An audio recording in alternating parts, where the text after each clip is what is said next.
Hi folks, welcome back to Physics with Captain Rod. The purpose of this video is to introduce you to what are called the trigonometric functions. So what we're looking at right here on the computer screen, I've got what's called a right triangle drawn here, and a right triangle is defined by this 90-degree angle. All right, there's all kinds of triangles. They don't have to have a 90-degree angle, but the ones that do have special names, and they're called right triangles. All right, there's two other angles here. I've called this angle theta, this angle alpha, and right triangles have what are called trigonometric definitions that go with them. Now, before I talk about the trigonometric definitions here, I'm going to start talking about these sides. This side has a certain length here. I'm going to call that side A. Whoops.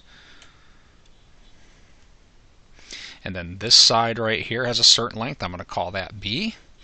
And then this long side, which is called the hypotenuse, I'm going to call that side C. And here's how the trigonometric functions are defined. Right? When I have an angle theta, the sine of theta is defined as the side opposite theta divided by the hypotenuse. Right?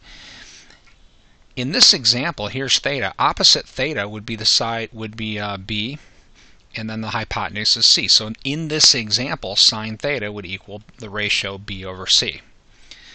The cosine function is defined as the side adjacent divided by the hypotenuse. Right, so here's theta. Adjacent to theta is this side, A.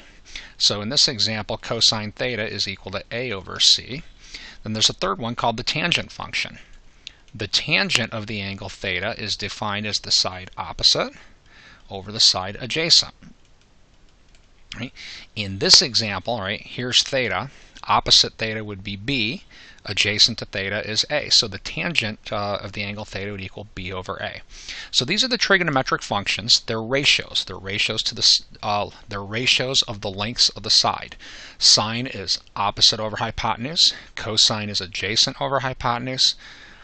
Tangent is opposite over adjacent.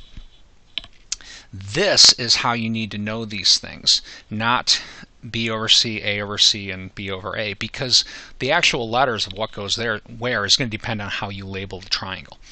Now, I can apply the sine function to more than to the other angle as well, not just theta, but we can also write out the sine, cosine, and tangent of angle alpha here. So if I do that, right, sine of alpha is going to equal, now I'm just using the same definition. The sine of an angle is the ratio of the side opposite divided by the hypotenuse. So in this example, sine alpha is going to equal A over C.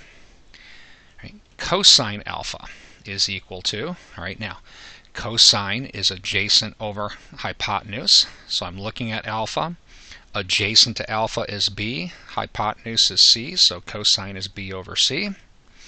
And tangent of the angle alpha is going to be opposite alpha over adjacent to alpha, so that's going to equal A over B. So what you need to be able to do is you need to be able to write down the ratios for the sine, cosine, or tangent of any angle inside of a right triangle. All right, if I were to make up a quick example, I'm just going to sketch one here. So here's an angle, let's say theta, and I called this, I don't know, we'll make this a 3, this a 4, this a 5. And I just sketched this, so don't worry that it's not proportionally exactly perfect. That's okay for this quick example. Sine of the angle theta in this example would be 4/5. That's opposite over hypotenuse. Cosine theta would be 3/5. And again, that's coming from adjacent over hypotenuse.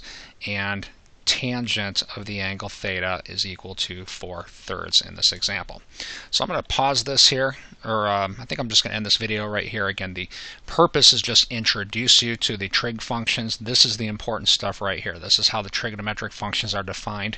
I'll make separate videos on how to use them and talking about the properties and relationships of them. But anyway, I hope that that was a successful introduction to what they are. Have a great day.